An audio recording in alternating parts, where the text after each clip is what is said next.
I'm not really sure ganahan mo sa akong opinion because it's gonna sting a little bit. Despite unsa kabastos ang ubang mga taga Cebu sa presidente, he still came here because GovPam called him right away. Yes, when the earthquake happened, nigawas gid sa baba ni GovPam that one of the first people that she called about what happened in Cebu is the president himself. And that's why the president decided to show up. And yet, most of the people from Cebu gibastos siya because, again, Duterte country. I mean, you don't have to praise the president. But all the unnecessary bullshit that you're saying towards him for showing up, I don't get it. Again, wa ko ningon pasalamatan ninyo, wag ko niingon nga dili mo musuporta niya because at the end of the day, he's already president. Pero ang pagkabastos sa mga taga Cebu sa iya ha, and dili mo ka-deny nga dili taga Cebu because I look at the posts.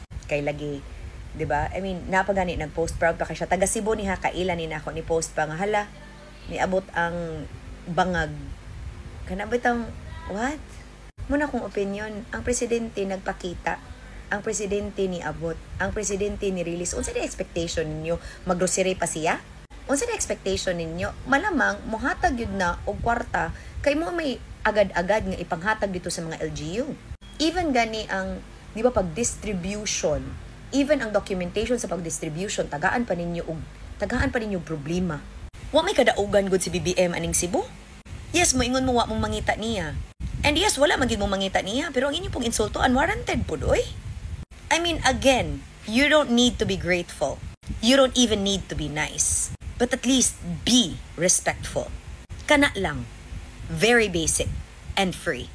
Mo ginay nakita nako ba sa mga people's reactions. Kung wa magid mi nangitag presidente, pero grabe sad besh nga gipakitaan na mo nga nagpakita siya agad-agad.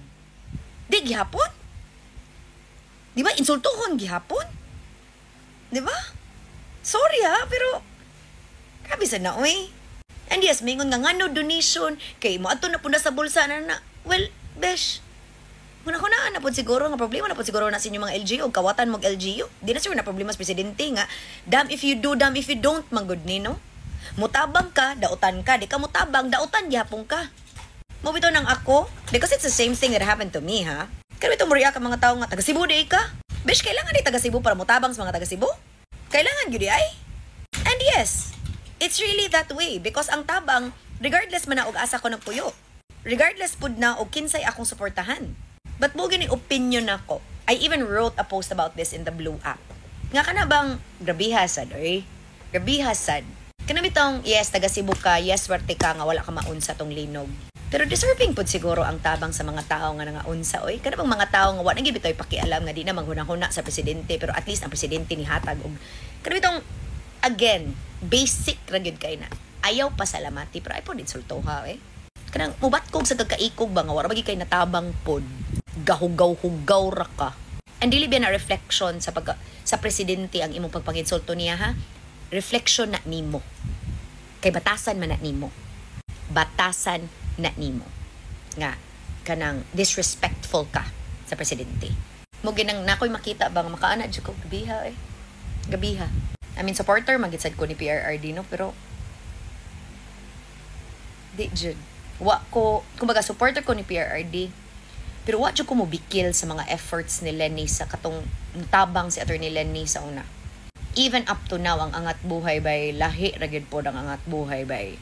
And again, like I said, wala tanan ni politika-politika ang atong pagtabang ba kay magtinabangay mga taga Cebu.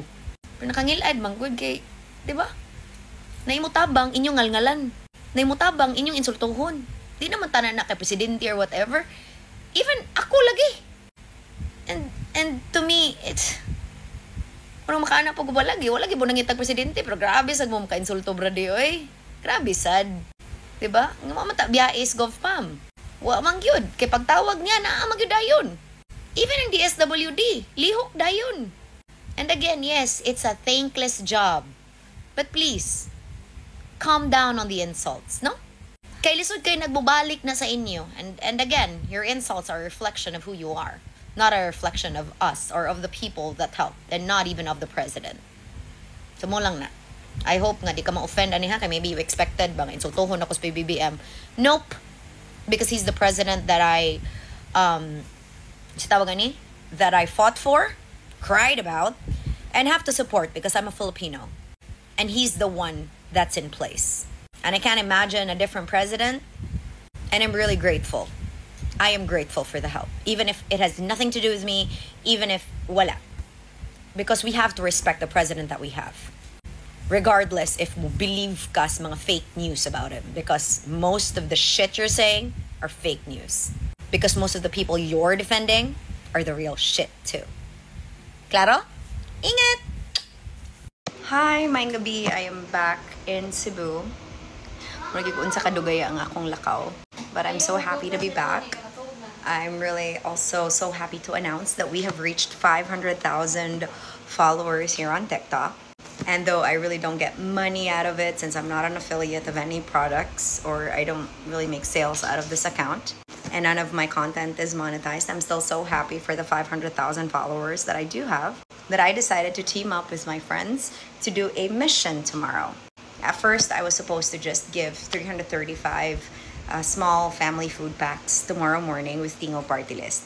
But since I found out that before my flight that we had reached 500,000 followers, so I wanted to team up with my friends, Jan Sakuragi of Tipsy Super Club, and of course my mama Jana Fernan of JF Talent Management Agency.